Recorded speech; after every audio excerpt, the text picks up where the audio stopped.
So ngayon ay nasa Hebrews chapter 3 na tayo. Natapos na natin ang Hebrews chapter 1 and chapter 2. At ang series natin ngayon, ang focus natin ngayon ay ang chapter 3.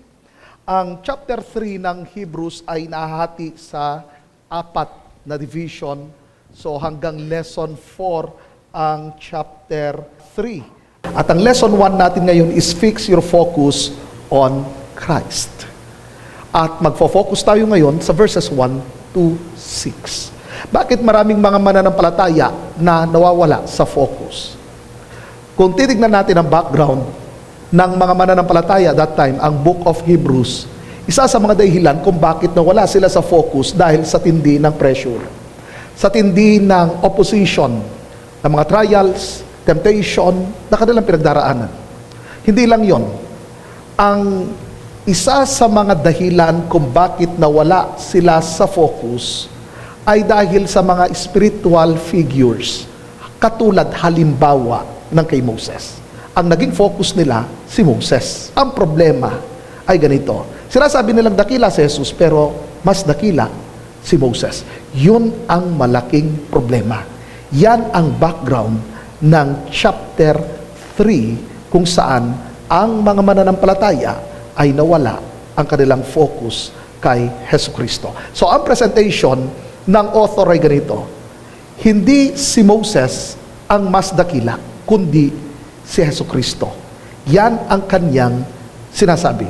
At dahil ang ating Panginoong Hesus ay mas dakila kaysa kay Moses, ang tanong ay, how should we respond as God's people? First, consider Jesus, our apostle and high priest. Verse 1, therefore, holy brothers, you who share in a heavenly calling, consider Jesus, the apostle and high priest of our confession. Bago sinabi ng writer ang salitang consider Jesus, una, ni-remind niya ang lahat ng mga mananampalataya kung sino sila at kung ano sila, ano ang kanilang identity.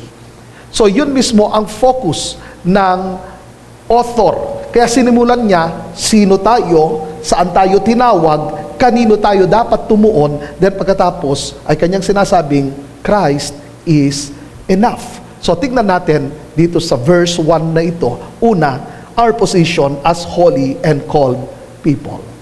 Ang kanyang statement at ang kanyang sinabi rito sa phrase na ito, holy brothers, you who share in a heavenly calling. Ipinakita niya una sa lahat ang identity ng mga mananampalataya. Ano ang identity ng mga mananampalataya? Holy brothers. Ito yung tinatawag nating positional holiness in Christ. Ito yung ating katatayuan nung tayo ay nanampalataya kay Jesucristo. Ganito yan. Nung tayo ay nanampalataya kay Jesucristo, idiniklara tayong righteous. And that moment, naroon ang tinatawag nating positional holiness. Tayo ay pinabanal ng Diyos. Ang salitang holy, ang ibig niyang sabihin is to set apart. Ikaw ay inihiwalay para sa Diyos. Ang nagmamay-ari sa iyo, walang iba kundi ang Diyos. So ang holiness na ito, hindi ito dahil sa ating performance, hindi ito dahil sa ating good works, ito ay galing mismo sa ating Panginoon. Ngayon, kung titignan natin ang susunod na binanggit pagkatapos ng salitang holy, walang iba kundi ang brothers. Usapan diyan ang unity, ang ating responsibility bilang mga Kristiyano, at usapan diyan ang belonging. Bahagi na tayo ng isang pamilya ng Panginoon. Ngayon, hindi lang hanggang doon ang kanyang sinabi. Sumunod ang word na you who share in a heavenly calling. So ano ang ibig sabihin ng author rito? Nung sinabi niyang you who share, tayo ay bahagi, mayroon tayong part, nakikilahok tayo. So hindi tayo tagapanood lang, hindi lang tayo tagapakinig, kundi mayroon tayong active na participation sa kingdom ng Panginoon.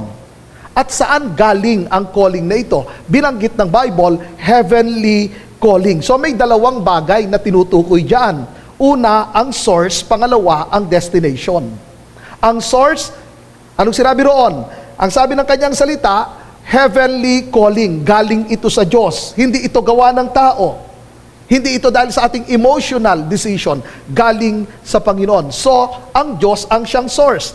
Saan ang destination? Walang iba kundi sa Diyos. Patungo sa Diyos ang calling na ito. Patungo sa eternal life. Patungo mismo ito sa kalwalhatian.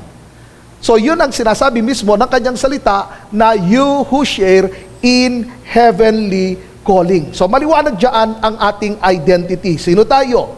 Hindi na tayo makamundo. Amen? Ang mga mananampalataya, hindi na siya makamundo. Ikaw ay tinawag ng Diyos. Kaya nga, una sa lahat, yung ginamit ng author or binanggit niya ang ating identity, Holy Brothers. So alam dapat natin kung ano ang identity natin. Tinawag tayo ng Panginoon. Kailangan ng participation. Mayroong kang papel bilang isang Kristiyano. Kasi nga, bahagi na tayo ng pamilya ng Diyos. So ang Christianity, hindi siya passive. Ang Christianity, pag ikaw ay isang Kristiyano, mayroong kang part, active dapat ang pakikipag-participate mo para sa kingdom ng Panginoon. What I mean is, para sa expansion and extension ng kingdom ng ating Panginoon. Second is our pursuit of Christ. Tingnan ninyo ang kanyang sinabi rito, consider Jesus. Alalahanin ninyo si Jesus. Anong ibig sabihin ng consider rito sa word na ito? Usapan rito ang deep reflection, sustained attention. So ang context ay ganito, kung bakit ang command ay consider Jesus upang i-guard ang lahat ng mga mananampalataya against spiritual drift. Kasi possible na tayo ay malayo sa Panginoon. Possible na tayo ay manlamig sa Panginoon. At yun ang sinasabi talaga ng author. Kasi ilan ng mga mananampalataya, ilan ng umaattend sa church, ang nakakaranas ng paglayo, panlalamig sa Panginoon. At maging sa panahon ngayon, nararanasan natin ang panlalamig. Dumarating yung time na unti-unti palang nalalayo na tayo sa Panginoon. Hindi na natin namamalayan na napakalayo na pala natin sa Diyos. Yun ang problema sa spiritual drift. At ano ang sagot at ano ang command mismo ng author rito sa mga mananampalataya? Kanyang sinabing, consider Jesus. Alalahanin nyo ang Panginoong Jesus. Yung command na consider Jesus, hindi lamang yan one time. Yan ay everyday. Possible na si Jesus ang nasa puso mo ngayon, siya ang number one mo ngayon, and possible, kinabukasan, na iba ka na ng focus. Maaaring sa mga alalahanin or dahil sa ang dami ng opposition. So possible na ang isang Kristiyano nawawala ang kanyang focus sa ating Panginoong Hesus. Kaya ang command, consider Jesus. Third, our priest and apostle, Jesus Christ. Una, tinukoy niya na ang ating Panginoong Hesus ay apostle. Pangalawa, high priest. Ano pagkakaiba ng dalawang ito? Ano ang ibig sabihin kapag sinabing apostle? At ano ang ibig sabihin kapag high priest? Kapag sinabi nating apostle, it means isinugo ng Ama. So ang ating Panginoong Hesus ay sinend ng God the Father dito sa lupa. Ang ating Panginoong Hesus ang full and final revelation ng Diyos. Ngayon, sumunod dyan ay ang high priest. Napag-aralan natin last week kung ano ang trabaho ng high priest sa Old Testament. At pagdating mismo sa chapter 3, verse 1, tinukoy na ang ating Panginoong Hesus ang ating high priest. Ano ang priestly work ng ating Panginoong Hesus? Siya ang ating mediator. Siya ang namamagitan sa Diyos Ama at sa atin. At sa pamagitan ni Hesukristo, nakatanggap tayo ng forgiveness nung tayo ay nanampalataya sa Kanya at nagkaroon tayo ng access sa God the Father. So maliwanag, kapag sinabi nating high priest si Jesus Christ, according sa verse 1, siya ang representative ng tao. Siya ang namagitan at nagkaroon ng reconciliation dahil sa finished work ng ating Panginoong Jesus. Ngayon, hindi doon nag-end dyan. Sumunod yung mga katagang of our confession. Ano ang ibig sabihin ng phrase na ito na sinabing of our confession? Siya ang pinaniniwalaan natin. Siya ang ipinapahayag natin at pinanghahawakan natin ang katotohanan ng kanyang mga katuruan. So ganito, na ang sentro ng ating faith, ang foundation ng ating faith, at ang content ng ating faith ay si Jesus Christ. So hindi ang church, hindi ang mga spiritual leaders, kundi si Jesus Christ. Ulitin ko, nung binanggit ang salitang our confession, ang center ng ating faith, ang foundation ng ating faith, at ang content ng ating faith ay si Jesus Christ. Point number 2, how should we respond as God's people? Exalt Christ who is greater than Moses. Ngayon, bago ipinakita mismo ng author ang kaibahan ng Panginoong Hesus at ni Moses, kanya munang in-establish ang napakahalagang bagay na ito. Kanyang sinasabi, tapat si Moses. Kaya tignan natin kung ano ang itinuturo mismo nito. Dahil totoong tapat si Moses, pero sinabi rin ng Bible na tapat si Jesus. So parehas silang tapat. Ano ang pagkakaiba? So himay-himayin natin ito. First, both are faithful but not equal. Verse 2, He was faithful to him who appointed him. Sinong tinukoy dyan na faithful? Si Jesus Christ. Second, just as Moses also was faithful in all God's house. So, parehas na faithful si Jesus at si Moses. Ang sabi ng Bible, Jesus was faithful to him who appointed him. Anong ibig sabihin? Na ang mission ng ating Panginoong Hesus ay naka-align mismo sa God the Father, sa will ng God the Father, at naroon ang submission ng ating Panginoong Hesus sa ating God the Father. So ano naman ang ibig sabihin na Moses was faithful in all God's house? Naging matapat siya sa lahat ng ipinagagawa ng Diyos sa covenant community ng Israel. So, in terms of character, sinabi ng Bible, parehas silang faithful. Pero mayroong pagkakaiba dyan. Tingnan ninyo yung salitang in at yung salitang to. Sinabi roon, Moses was faithful in God's house. Then, Jesus was faithful to him who appointed him. Ano ang point dyan? Si Moses ay naglingkod sa loob ng tahanan ng Diyos as a servant. Ang ating Panginoong Jesus, hindi siya servant, kundi siya ang anak. Dito ngayon, ipinapakita na si Moses at ang ating Panginoong Jesus, hindi sila equal. Si Moses, tapat. Pero hindi siya ang anak. Siya ay servant. So kung usapan ang position, usapan ang rank, malayo ang pagkakaiba ni Moses at ni Jesus, ng ating Panginoong Jesus. So magkaiba mismo sila ng role. So dito tinuturuan mismo ng author, kasi ang mga mananampalataya that time, para sa kanila, yes, si Moses ay talagang napakadakila, napakatapat niya. Pero ang problema, si Moses na ang kanilang focus. Pero sinasabi ngayon ng author, tandaan ninyo, tapat si Moses, pero kung usapan ang rank, usapan ang authority, usapan kung sino ang mas mataas sa position, ang mas mataas ay walang iba kundi si Jesus. Second, Christ has greater glory than the house. Verse 3 and 4.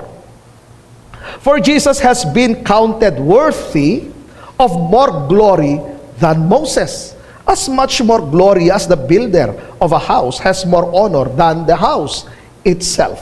For every house is built by someone, but the builder of all things is God. So Christ is worthy of greater glory than Moses.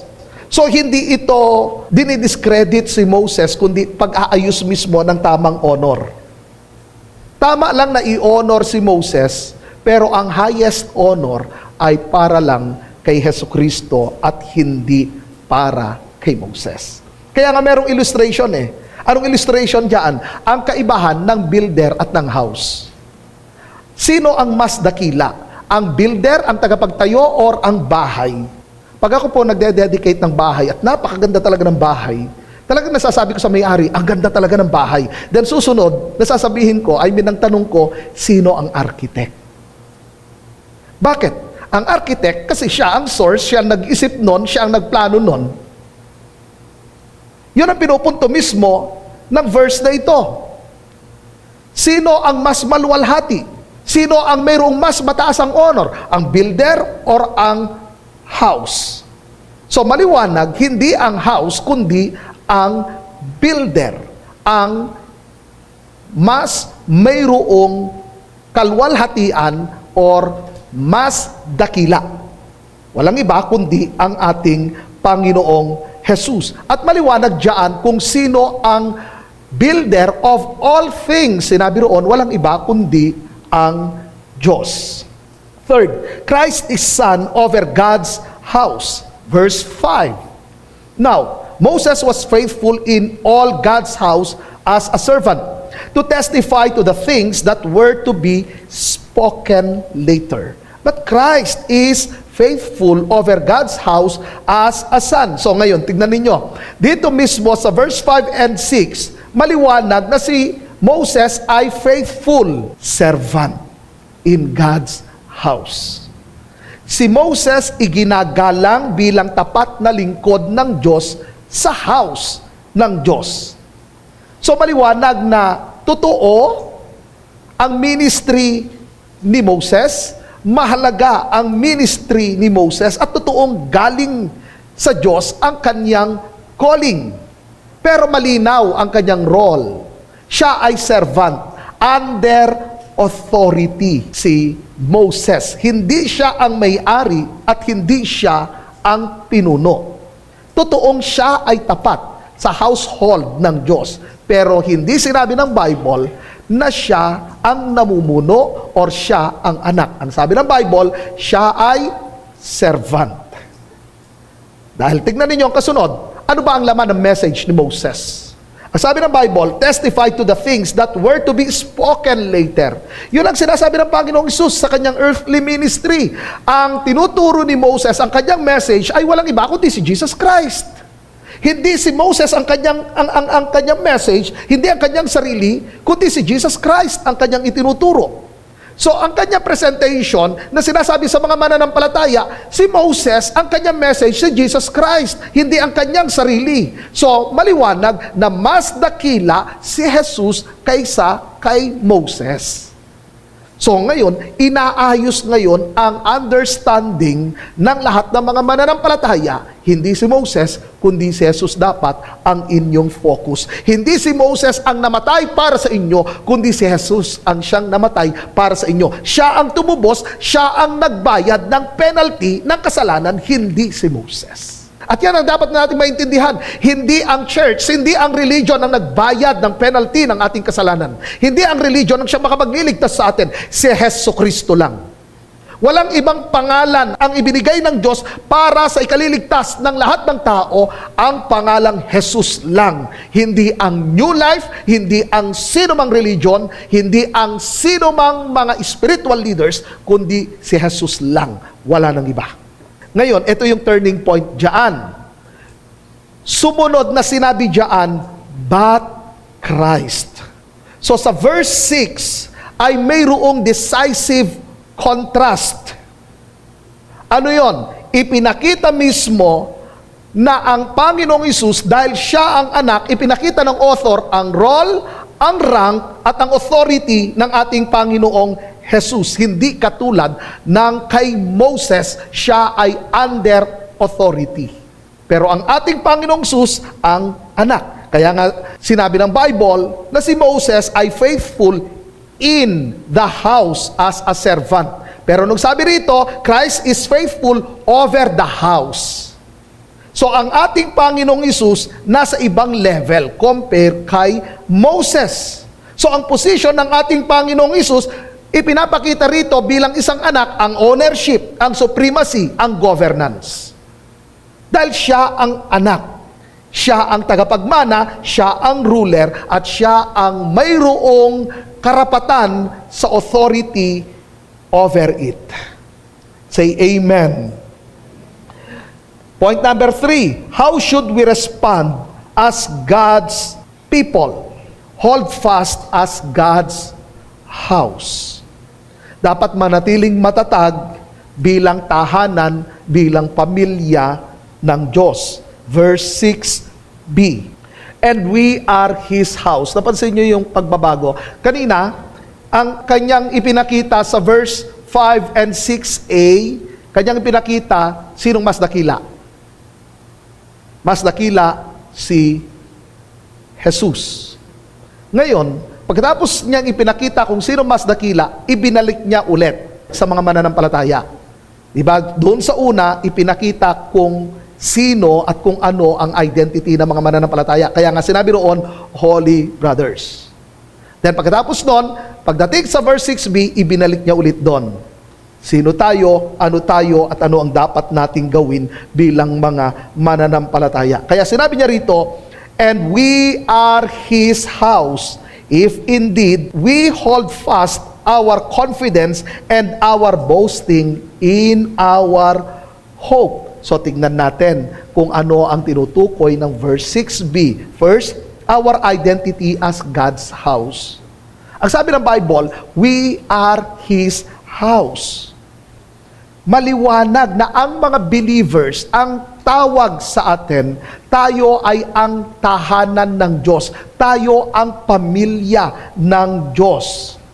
So ganito, na ang dwelling place ay hindi nasa physical building. Kasi in the Old Testament, ang Diyos ay nananahan sa tabernacle, then pagkatapos sa temple. But under the New Covenant, ang tinawag na house ng Diyos, hindi ang tabernacle, hindi ang temple, kundi ang God's people. Pag sinabi natin God's people or bayan ng Diyos, ito yung mga taong totoong nanampalataya kay Hesus Kristo. Nakukuha po natin. So mayroong pagsishift dyan, from tabernacle to God's people. So ang presensya ng Diyos ay nananahan ngayon sa lahat ng mga mananampalataya. Itong tinawag tayong we are His house, hindi ito sa ating performance. Hindi dahil sa ating mga good works. Tandaan ninyo, ito ay grasya ng Panginoon dahil sa ating ugnayan kay Hesus Kristo. Second, our evidence of genuine faith. Ang sinabi niya rito, if indeed we hold fast our confidence. Napansin niyo dyan ang conditional phrase dyan, if indeed. Ano ang ibig sabihin ng if indeed?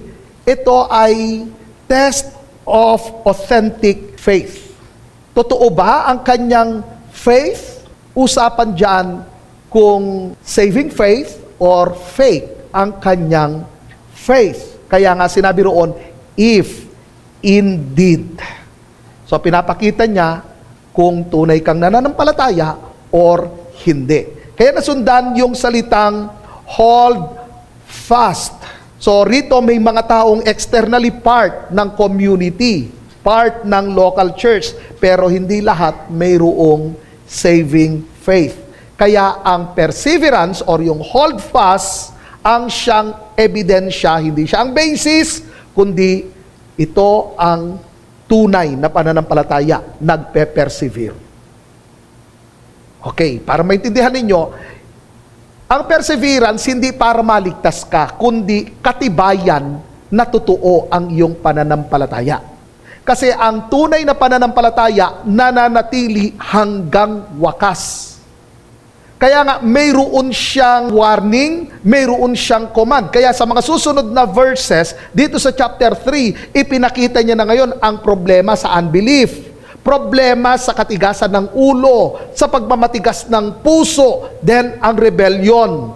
Usapan na roon ang fall away. Kasi ang fall away, minsan parang nag-i-start lang yan sa drifting away. Parang, ang ginamit ko ha, unti-unting lumalayo, pero talagang wala naman talaga siyang relationship kay Christ.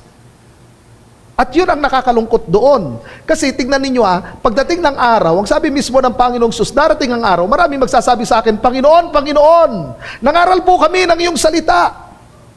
Kami po'y nag-prophesy, nagpalayas ng mga masasamang espiritu. Pero sagot ng Panginoon, hindi ko kayo nakikilala. Magsilayo kayo sa akin, mga mapaggawa ng masama.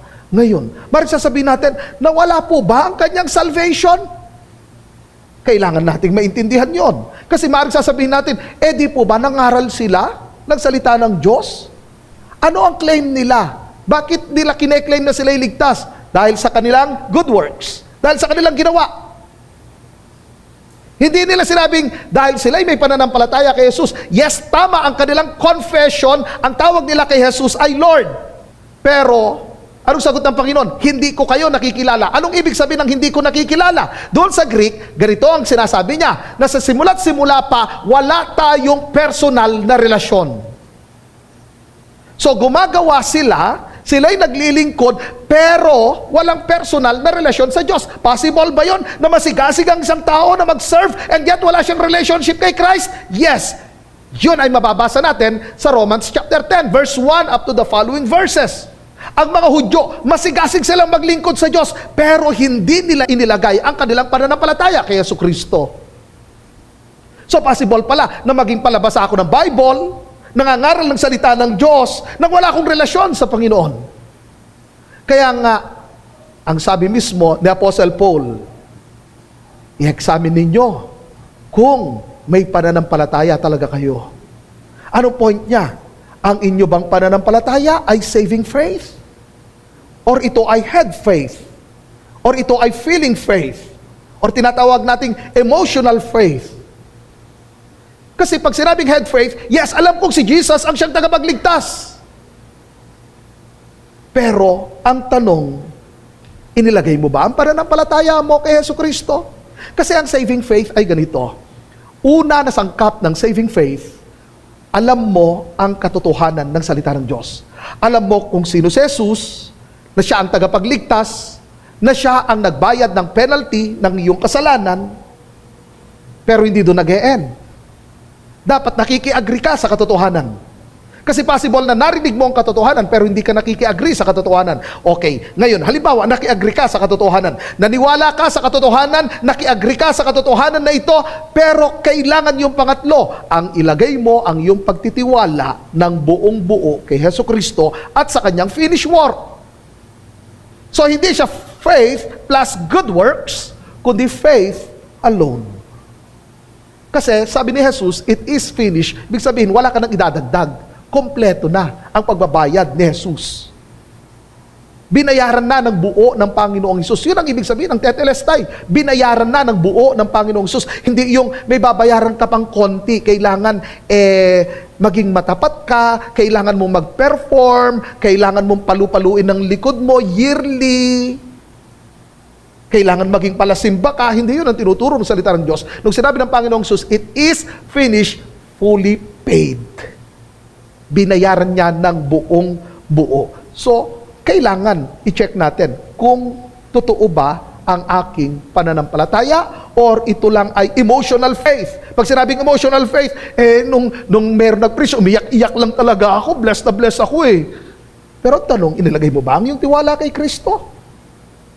Kasi possible naman na maglulupasay kang umiiyak ka pa dyan, pero hindi mo inilagay ang iyong buong pagtitiwala kay Jesucristo. Amen po ba? Ngayon, hindi lang hanggang sa hold fast, sumunod, our confidence. Pag sinabing our confidence, bold trust, assurance, settled conviction. Na sinasabi mong, Christ is enough and I will not abandon Him. Bakit? Totoo ang iyong pananampalataya. Kasi, alam mong sapat si Jesucristo at ang kanyang ginawa ay sapat. Wala ka nang idadagdag. Amen? So, naroon ang ating confidence. Stable mismo ito. Third, our expression of hope. Ang sabi ng kanyang salita, and our boasting in our hope. Yung boasting na yan, hindi ito destructive pride. Ito'y dahil sa ang iyong pinagmamalaki, ang iyong pinagyayabang, ang ating Panginoong Hesus at ang kanyang ginawa, hindi mo ikinakahiya. Publicly, idinideclare mo na si Jesus ang Lord, na siya ang Savior. Hindi mo siya ikinakahiya. So dapat ganun tayo, hindi natin kinakahiya si Kristo. Baka meron pa rito, kinakahiya ninyo na kayo mga Christian. Kayo nananahimik.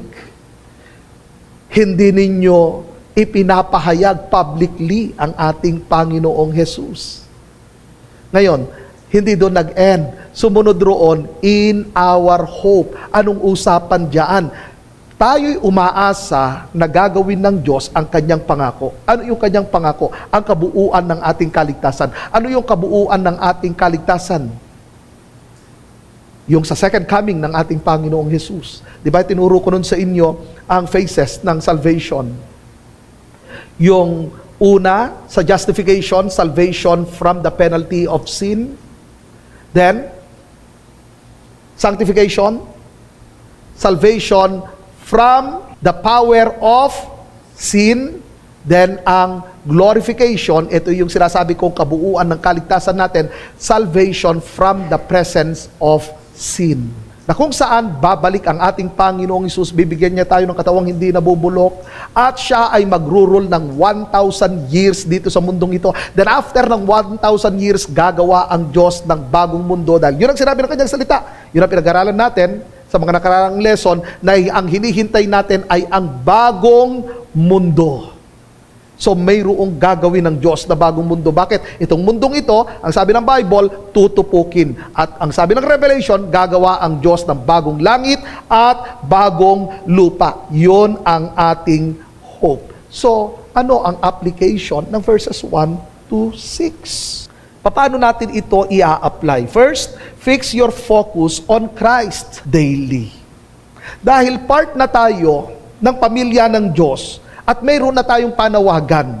Meron tayong calling. Kasi mostly naririnig ko sa mga mananampalataya or ang tanong nila, tinawag ba ako ng Diyos?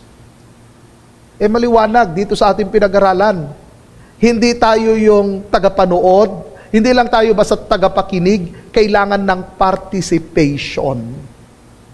So meron kang calling. Dahil part ka ng body, ibig sabihin, bakit ba kasi tayo inihalimbawa sa katawan? Ang mga mananampalataya, bakit inihalin tulad sa katawan? May kanya-kanyang trabaho. Ipinapakita rito na mayroong kanya-kanya tayong responsibilidad. Mayroon tayong trabaho bilang mga mananampalataya, bilang mga tagasunod ni Jesucristo. Ngayon, alam na natin kung sino tayo, ano tayo, at meron tayong calling. Ang problema, nawawala tayo sa focus. Marami tayong mga voices na naririnig. Iba't ibang mga tinig. Ang tinig natin, ang sarili nating dream, ang sarili nating kagustuhan, ang tinig ng mga mahal sa buhay natin, yung gusto nila sa ating buhay, yung pangarap nila para sa atin, at yung mga tinig ng mga kaibigan natin. Gusto nila na gumaya tayo sa kanila. At yung tinig ng mundo na sinasabi nilang hanggang dyan ka lang, ikaw ay talunan. At ang tinig ng kaaway. Ang daming tinig. Pero, sinong tinig ang iyong papakinggan? Dapat ang ating Panginoong Hesus. Kasi kung iba-iba ang papakinggan natin, then mawawala tayo sa ating focus. Kaya nga, ang sinabi mismo ng author ng Hebrews, fix your eyes on Jesus, the author and the perfecter of our faith. So, hindi lang hanggang sa simula ang ating Panginoong Hesus. Siya ang perfecter ng ating faith. Siya ang finisher ng ating faith. So, kailangan nating i-fix ang ating paningin sa Panginoon. Sa pamamagitan ng ano? Paano dapat laging naka-fix ang aking paningin sa Panginoon? Sa pamamagitan ng kanyang salita. Kasi nga, kung binabasa natin ang salita ng Diyos, nagkakaroon tayo ng bagong perspective.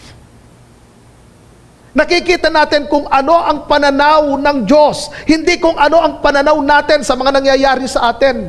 Kaya napakahalaga mismo ng salita ng Diyos kasi possible ng ating mind ay nagdi-drift. Pero ang word ng Panginoon, ang siyang tumutulong sa atin upang hindi tayo mag-drift. Kailangan naka-anchor tayo. Actually, yun ang sinabi mismo ng author sa chapter 1, sa chapter 2 ng Hebrews, na kailangang naka-anchor tayo sa katuruan na narinig natin. Ano yun? Ang gospel. So, kailangan nating basahin every day ang salita ng Diyos. Yun ang nagbibigay sa atin ng tamang pananaw. Napapalakas tayo, napapatatag tayo, nakakapag-focus tayo sa Panginoon. Pero sa devotion, hindi sapat ang Word of God. Kailangan ng prayer. Sa prayer kasi, ipinapasakop natin ang ating will sa will ng Diyos. Di ba? Yun din ang panalangin ng ating Panginoong Hesus. Ang sinabi niya, Ama ko, kung maaari lang, ilayo mo sa akin ang saro ng paghihirap na ito. Ngunit hindi ang kalooban ko masusunod, kundi ang kalooban mo. Yun ang kahalagahan ng prayer. Hindi yung gusto natin ang masunod, kundi kung ano ang gusto ng Panginoon. Yun din ang tinuturo ng Matthew chapter 6. Mangyari ang iyong kalooban dito sa lupa katulad ng nasa langit. Anong ibig sabihin? Hindi yung plano ko ang masusunod, kundi ang plano ng Diyos. Totoo ang sabi ng Bible. Ang tao ang nagbabalak, ngunit si Yahweh ang nagpapatupad. So, kailangan na naka-align tayo mismo sa kalooban ng Diyos. Sa papaanong paraan? Kailangan ng prayer. Kaya nga, hindi mo pwedeng paghiwalayin ang word at ang prayer. Kasi kung prayer lang, paano mo malalaman ang perfect will ng Diyos? Kasi ang kalooban ng Diyos, nasa Bible na. Kaya, kung alam natin ang salita ng Diyos, alam natin kung ano ang kalooban ng Diyos. Kaya nga yun ang itinuturo mismo ni John na tayo'y manalangin na ayon sa kalooban ng Diyos. Kaya pag konti ang alam mo sa salita ng Diyos, hindi mo ibinabad ang sarili mo sa salita ng Diyos, problema ang iyong pananalangin. Baka outside sa will ng Panginoon. Pero hindi doon nag-e-end eh. Hindi lang sa word, hindi lang sa prayer. Ito hindi lang mental, hindi lang emotional, kundi practical. Obedience ang usapan. Kasi possible na palabas ka ng Bible at sinasabi mo, Lord, nagpapasakop ako sa iyong will, pero walang application, wala rin kwenta. Kaya nga sinabi ko sa inyo, hindi lang mental, hindi lang emotional, ito ay practical. Mga kapatid ko, huwag sana tayo ma-distract. Mag-focus tayo sa Panginoon. Amen? Palakpakan nga po natin ang ating Diyos. Kasi kapag tayo ay na-distract, ang heart natin na-distract, mabilis tayong mag-drift. Pero kapag ang heart natin nakasentro kay Christ, mananatiling steady yan. Kahit anong nangyayari sa paligid, nananatiling steady yan. Number 2, live in full confidence in Christ alone. Ang spiritual stability ay hindi lamang patungkol sa naniniwala ko kay Jesus, kundi hindi mo pinapayagan na ang iyong confidence ay mailagay mo kung kani-kanino. Minsan tayo, saan natin inilagay ang ating confidence? Sa ating performance. Ganito yan. Halimbawa, tayo mga mananampalataya, nagkamali or nagkasala, nag-fail tayo. Nasaktan natin ang ating Panginoon. So, anong madalas isipin natin para tanggapin tayo ng Diyos? Magpe-perform tayo. Kailangan mas magiging palasimba ako, mas magiging prayerful ako para tanggapin ako ng Diyos. Yun yung tinatawag kong performance base. Tandaan ninyo, tayo tinanggap ni Kristo hindi dahil sa ating performance, kundi dahil sa inilagay natin ang ating pananampalataya sa Kanya. So, kung tayo nagkasala, hindi sa pamagitan ng performance, hindi yung dati, pag Sunday, paminsan-minsan lang ako nag-a-attend. Ngayon, gagawin ko sa buong 6 service, gagawin kong 3 beses na ako a-attend para tanggapin ni Lord. Mali po yun. Hindi ka na nakabase sa finished work ni Jesus Christ, kundi nakabase ka na sa iyong performance. Yung iba para tanggapin ng Diyos, kailangan mahaba yung kanilang panalangin. Pero hindi yun eh. Lagi at laging itinuturo ng salita ng Diyos, tinanggap tayo ng Diyos dahil sa ugnayan natin kay Hesukristo. Hindi lang yun. Ito, paalala ko, hindi masama na humanga tayo sa mga lingkod ng Diyos. Pero wag na wag nating ilalagay ang ating confidence sa kanila. Doon nag-fail ang ilang mga Kristiyano sa New Testament. Inilagay nila or natukso silang ilagay ang kanilang confidence kay Moses. Tayo minsan or madalas dahil sa paghanga natin sa mga spiritual leaders, doon na yung ating confidence, doon na yung ating focus. Ngayon, pag sila nag-fail, pag sila bumagsak, pag sila nagkasala, ano mangyayari? Nayayanig tayo? Nasi-shake ang ating faith. Tandaan ninyo, kahit ba yan ay mature na Kristiyano, nagfe-fail pa rin yan. Nagkakasala pa rin yan. Si Jesucristo lang ang perpekto. Kaya sa Kanya lang dapat natin ilagay ang ating confidence. Amen? Hindi kung kani-kanino. Alam nyo, biro ko nga kanina sa first service, ganito eh. Pagdating ng araw na mamamatay ako, huwag nyong gagawin na mayroong mga picture sa bawat bahay ng mga miyembro. Dahil hindi naman ako nagligtas sa inyo. Amen? Makukulto pa tayo yan. Diba? Merong mga religious group na ganoon. Yung kanilang founder ay sa bawat bahay mayroong picture. Nakakaasiwang tingnan yung ganoon. Kaya pagdating ng araw, pag may church tayo, ayaw ko rin makita, picture ko ron. I mean, pag merong church building, kasi hindi naman ako namatay para sa church. Si Jesus ang namatay para sa church. Hindi naman kami ang nagbayad ni pastora para kayo maligtas. Si Jesus. Kami rin po'y mga alipin ng Diyos. So, hindi dapat ilagay ang confidence. Huwag niyong ilagay ang inyong confidence sa amin na mga pastor kay Jesus lang. Amen? At maging sa mga next generation, yun ang paalala natin. Ang confidence lang ay kay Kristo lang. Wala nang iba. Kahit meron pang lalabas na mas magaling or napakahusay na preacher sa New Life, tandaan ninyo, hindi siya perfect. Si Jesus lang ang perfect. At si Jesus lang talaga ang nagbayad ng penalty ng sin. At hindi rin kami ang message.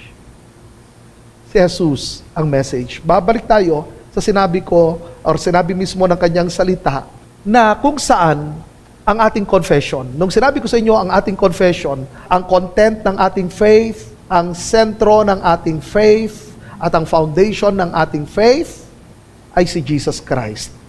Hindi ang New Life, hindi ang sinumang pastor. Amen? And last, persevere as evidence that you belong to Him. Hindi natin ine-earn ang salvation. Hindi natin pinagtrabahuhan yan. So bakit kailangan tayo mag-persevere? Nire-reveal lang kasi nito kung ang pananampalataya mo ay totoo o hindi.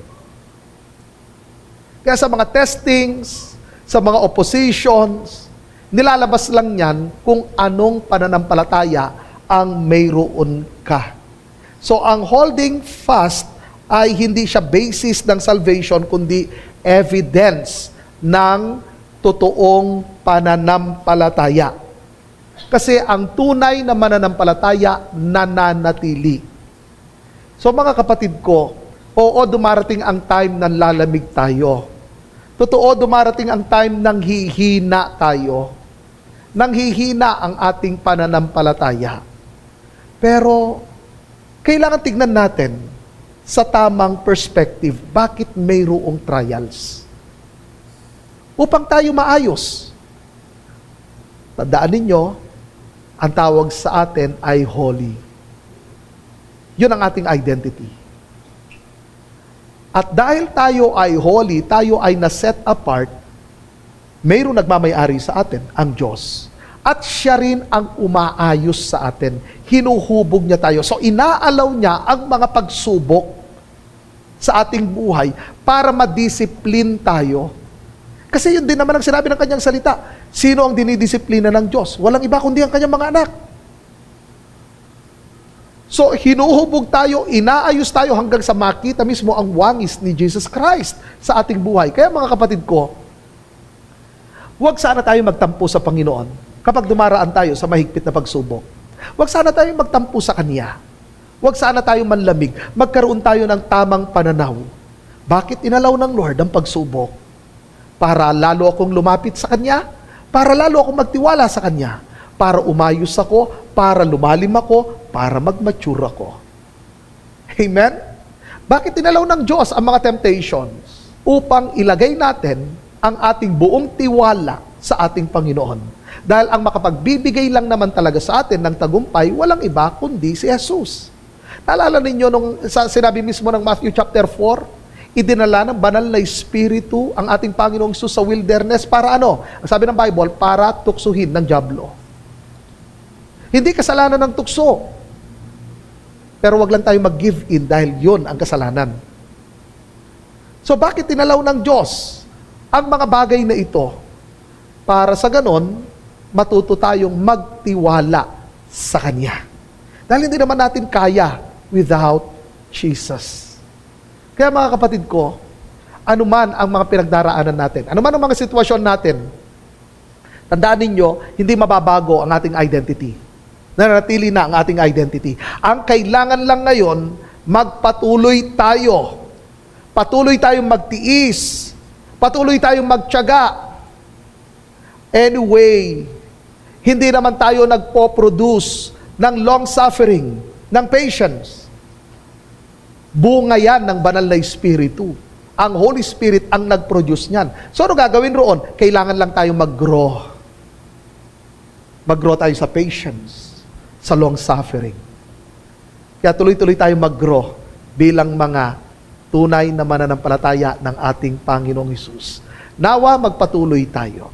Sa mga hindi pa sure ang kanilang pananampalataya, it's time na ilagay ninyo ang inyong pagtitiwala kay Jesus at sa Kanyang ginawa. Tandaan ninyo, ang kaligtasan ay libre, hindi pinagtatrabahuhan, hindi rin yan reward. Ang kaligtasan ay grasya ng Panginoon, natatanggap lamang ito sa pamagitan ng pananampalataya kay Hesukristo. Sa mga kapwa ko mananampalataya, magpatuloy tayo, huwag tayong maging matampuhin, tayo magtiyaga, patuloy tayong lumapit, dumikit, at magtiwala sa ating Amang nasa langit.